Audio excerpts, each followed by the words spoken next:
Match list 1 with list 2। Okay बच्चों, सो इसमें left side में कुछ रिएक्शंस दी हुई है और राइट साइड में ये लिस्ट 2 है जिसमें टाइप ऑफ रिडॉक्स रिएक्शंस बताना है आपको। तो ये रिडॉक्स रिएक्शंस इनका टाइप बताना है। ओके, सो सबसे पहले इन रिएक्शंस के बारे में छोटा सा एक हाईलाइट ले लेते हैं ताकि हमें आसानी हो जाए कि पहचानने में क्या दिक्कत ना हो कभी। तो स्टार्ट करता हूं मैं आपसे कॉम्बिनेशन रिएक्शंस। नाम से ही पता चल रहा है जब दो या दो से ज्यादा रिएक्टेंट्स कंबाइन होके एक सिंगल प्रोडक्ट बनाते हैं। जैसे अगर A प्लस B C दे रहे हैं तो क्या हो गया, कॉम्बिनेशन रिएक्शन का एग्जाम्पल।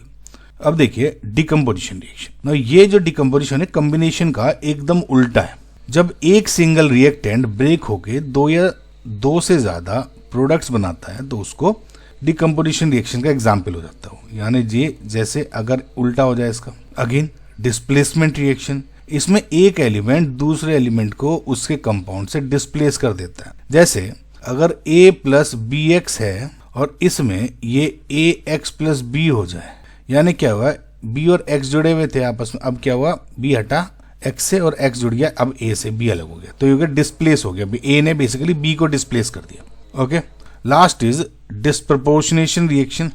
ये थोड़ा स्पेशल रिएक्शन है और ये बहुत इनमें से सबसे इंपॉर्टेंट हो जाता है कि इसमें एक ही एलिमेंट ऑक्सीडेशन भी हो रहा है और रिडक्शन भी हो रहा है। यानी ऑक्सीडेशन भी हो रहा है एक ही एलिमेंट का और रिडक्शन भी हो रहा है उसी एलिमेंट का सेम रिएक्शन में, तो डिस्प्रपोर्शनेशन रिएक्शन हो जाती है। अब देखो इसको एनालाइज करते हैं हम रिएक्शंस को। पहला है N2 gases plus O2 2NO।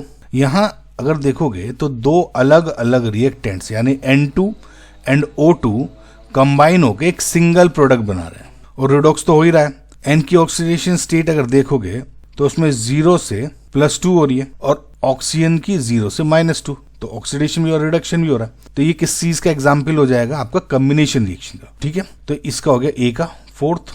तो A का फोर्थ है तो देखिए A का फोर्थ हो गया तो डायरेक्टली आपको दिख रहा है यहाँ से, लेकिन आगे सारे करते हैं। रिएक्शन B में अगर देखते हैं, यहाँ पे एक सिंगल रिएक्टेंट यानी ये ब्रेक होकर तीन अलग अलग प्रोडक्ट्स बना रहा है। लेड नाइट्रेट को हीट करने पे वो टूट रहा है बेसिकली, PbO में, NO2 में, O2 में।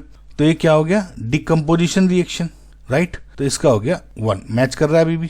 C इज रिएक्शन C में अगर देखते हैं, जो सोडियम है वो वाटर में रिएक्ट करके देखोगे तो वाटर से एक हाइड्रोजन डिस्प्लेस कर रहा है और उसकी जगह ले रहा है। कैसे, देखो Na प्लस HOH है, तो इसने क्या किया, Na ने इसको लात मारी और Na अब OH के इसके साथ खुद जाके चिपक गया। अब ये H था, ये गैस में बन जाती है, 2NaOH लोगे तो अगर 2Na बैलेंस करते हैं अगर इसको, है ना। तो ये किसका एग्जाम्पल हो गया, डिस्प्लेसमेंट रिएक्शन का। लास्ट वाला देखो, यहाँ रिएक्टेंट साइड पर सिर्फ NO2 दिख रहा है आपको, ठीक है। OH नेगेटिव है तो बैलेंस कर लेके लिख देते हैं रिडॉक्स में। अब NO2 में N का ऑक्सीडेशन स्टेट क्या है, +4। इसमें नाइट्राइट में यानी NO2 नेगेटिव, इसमें ऑक्सीजन स्टेट N का कितना है, +3, निकाल सकते हो इजीली है। और इसी में जो NO3 नेगेटिव यानी नाइट्रेट, इसमें ऑक्सीजन स्टेट N का कितना है, +5। तो अगर आप देखते हो तो जब ये इसमें कन्वर्ट हो रहा है तो रिडक्शन हो रहा है, जब ये इसमें कन्वर्ट हो रहा है ऑक्सीजन स्टेट इंक्रीज हो रही है तो ऑक्सीडेशन हो रहा है। तो इसका मतलब डिस्प्रपोर्शनेशन रिएक्शन यानी थर्ड। तो इसका जो करेक्ट आंसर है इज ऑप्शन नंबर 3।